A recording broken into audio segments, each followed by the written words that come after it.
Sean, we're You. back with RVA Bike Scene. Suburbia in the background. I don't know if it's you or me that has the leaf blowers, which I love, so love. I've got the leaf blowers. It's And the is that my apartment. horn? Or is You've your got horn? horns. I've got leaf blowers. There's an apartment complex across the street, and they got to keep the sidewalks that don't exist over there clean. Let's just do a podcast about how much I hate blowers, and they should all be electric and not gas.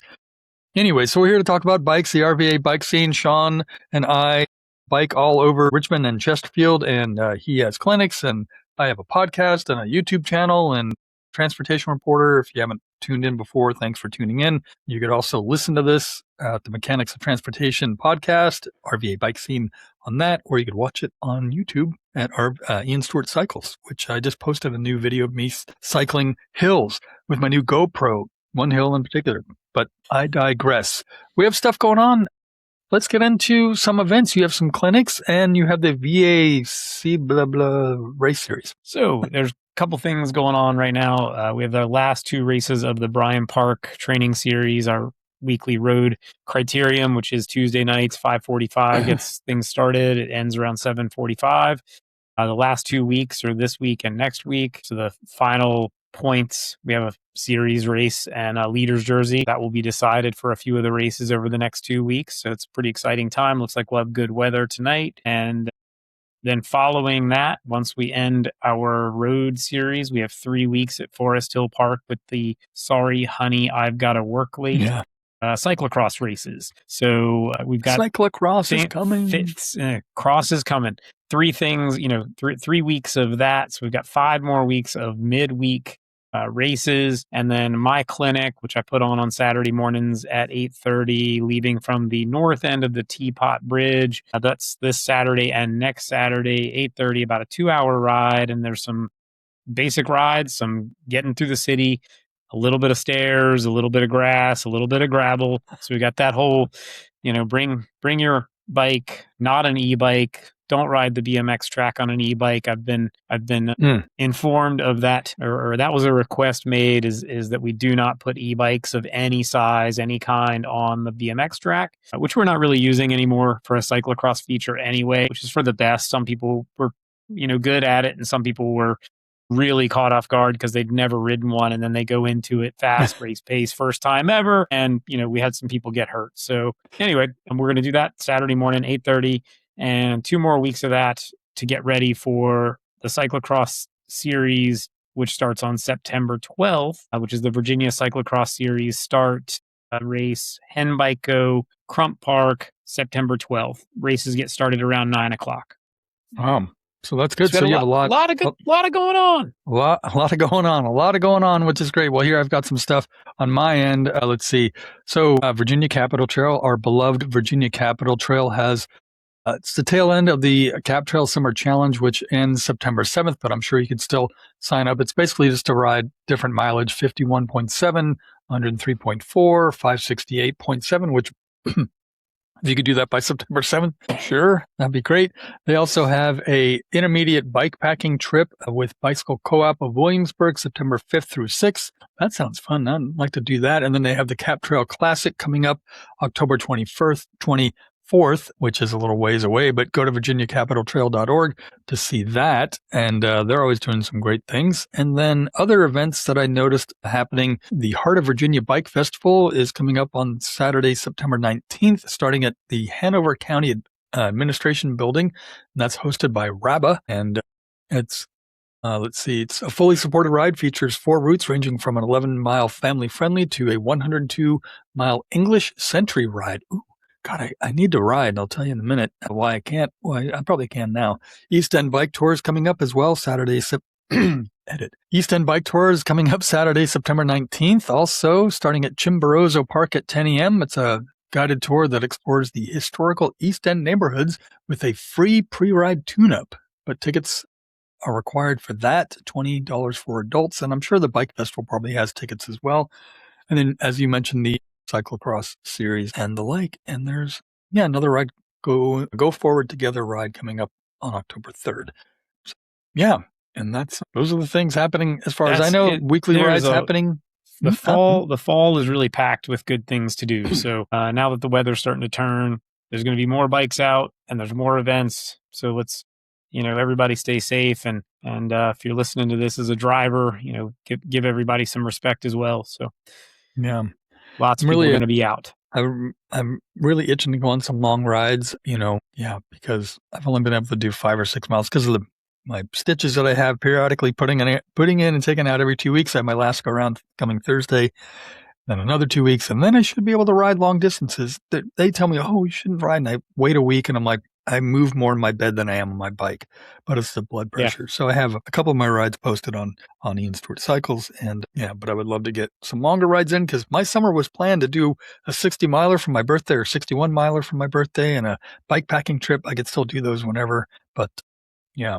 So, Field Trip Bikes is a bike store I went to. It's my latest podcast. You should check that out. I'm going to start doing some other trips to bike shops and kind of breaking them down and showing people how they work. So awesome. There you go. Well, so that was a great interview. I really had a good listen there. I really enjoyed hearing that perspective about the local shops and the camaraderie here. Yeah, Joel was great. Go check it out. It's in Churchill or Union Hill, Union Hill around there, and really great spot. So there's a thing going on in Richmond right now. Those of you who bike or drive in the city may know of the Bike Street Bullies, which is a huge, not organization, but a group of Broad Street. Yeah, what do they say? You said Bike Street. Yeah, we don't have a bike street in Richmond. We don't have a bike street. We need a bike street. Broad Street Bullies have been around for a while. Passionate group of riders who like to go out and, take over the streets just to highlight the fact that we always need better infrastructure to let drivers know, like, hey, there are bikers here. They've also met some controversy over the years for various things. So the latest is something happened near VCU where there was an altercation between a rider and a driver. I won't get too into it, but there was an altercation and some violence kind of ensued. And they're looking for a person, I guess, on the bike. But it started a whole floodgate opening of people commentating on this group and biking in general.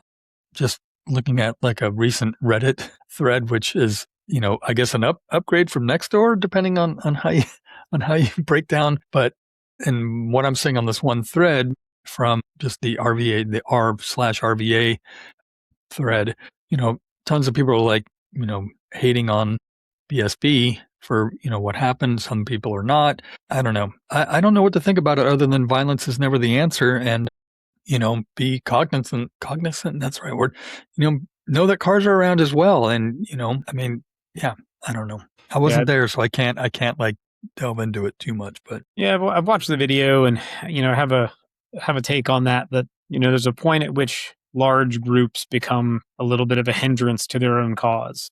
And so for as long as I've ridden in Richmond, the numbers have always increased. Like the number of people on bikes has increased, and things like critical mass and now Broad Street Bullies have grown enough to where a little bit of the visibility is that they're making people angry, and they're big enough to cause enough of a disruption that people are seeing them in a different light. And now that we have social media, now that we have news coverage, we're getting, street cameras, and everybody's got a cell phone. And that doesn't just happen in the group of bike riders. You've got people who are in cars that are having cell phones out. You've got people on the pedestrian side who've got cell phones. And so what I think started as a fun ride and has been going on for quite a few years with, minimal issues as far as I can tell. Now they've got a high profile incident. And one of the comments that I've seen is that this group is safer to ride as a whole. And so when you're talking about 20 people, 30 people, something like that, yes, riding as a whole makes a ton of sense. Take the lane, get through the light together. But when you get into the 200, I don't know what they had this last group ride, but when you get into really, really big rides and you're blocking a stoplight where the other traffic has a green light, everyone's seeing a bunch of bikes that are breaking the law. That's not helping that cause. So yes, it's awareness, but you've also created this, I'm aware that they're breaking the law, and now I can't move. So it's a public disruption, and there's no good way to argue with anyone and say we're doing the right thing when everyone's like, 75 people ran a red light. Yes, they're safer together because everyone can see them. Public perception when we're a minority group, right? Right. We are already looked upon as the outsider. You're looked down on because you ride a bike. Whether you're by yourself or two people or eight people or whatever, every car behind you that has to wait is going to remember that moment. Because one of my constant comments when it comes to the argument of drivers versus bikes is that you see one bike do one thing that's, ran a red light, stop sign, change lanes, whatever, did something dangerous. If you're in a car, you don't notice all the times that another car driver does that. But if you see one bike do it, you put that away in your head. And I'd like everyone to do that. If you're listening to this, you're probably on a bike and you probably do already. But if people who looked at bike riders as the lawbreakers were to go out on a drive and count every time they saw a car roll through a stop sign, roll through a yellow light, speed up to go through it. If you counted on a 10-minute drive the number of cars you saw do that, it would far outweigh the number of bikes that you would see doing anything if you counted all week. So there's a big disparity there. And this new, the altercation is a different thing. Getting involved in a fist fight or whatever this was is just not the right thing for anyone. I don't really know what was said, how it got started, whatever. But the fact is, there's no way to prevent one person that's there to, that has an aggressive manner to stop that from happening. And a group as big as that can't police every person that's in that group. I don't know who was involved. I don't know what the driver said. I don't know if the driver did something dangerous or if the bike did something dangerous. I have no idea what led to it. But the bigger that group gets, the more likely you're going to have an issue that escalates. And so it becomes a parade, and parades require permits. Big groups gathering require permits. This group started smaller. Now it's huge. Maybe they need to rethink that strategy. Yeah. I just want to piggyback too on the fact that, currently, it seems always currently, cyclists are getting a bad name and flack and harassment. If you just look at the news, there's been pro bikers and regular, cyclists getting killed by drivers left and right, over the past month. We had two brothers killed, two teammates killed. The hockey players. Yeah, the hockey player, so it's an ongoing thing. And then you have other issues with drivers just hating on bikes. And then, we're also getting slammed by the federal government in terms of, bike lanes are DEI. And so it just piles on to the people that don't like bikes to go, yeah, and this is, and there's bikers and blah, blah, blah. And it's like, we need to be cognizant of that, I think, and just realize that, we need to do our best to follow the rules and show that we need, protected bike lanes and all that. I know that groups like Bike Monday Bros, could reach up to 100 people, but when you go out with them, they stop at the stoplights and, they let them go through and they stop. And they also move over and they also do that.